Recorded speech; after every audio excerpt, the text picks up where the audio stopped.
na langga namang goy mga pagturo na to na abi na to insakto maski makasakit na sa imong isig katawo, makasakit na sa imong friends, makasakit na sa imong mama, makasakit na sa imong iyaan sa dili na maayo, pero maayo ra nimo dayon. Tapos og sawayon ka, masuko ka, no, badlungon masuko ka, kung kabalo kag maayo dili maayo, kabalo kag dili maayo nga nakahibalo ka o sa imong kagalingon para nimo maayo, no, masuko man ka, no.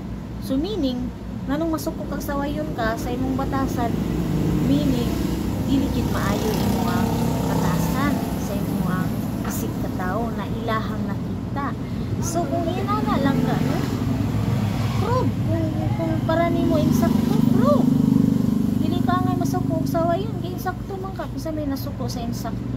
Pero kung sawayon man galita tapos kay balutang dili gid insakto ato rang gilupot ang magalingon na insakto, masuko jud ta kay maulaw man ta. So ang imong buhaton, quiet and try to change again and again, change and change gyud lang ga kay digid maayo agi maayo sa dili maayong buhat.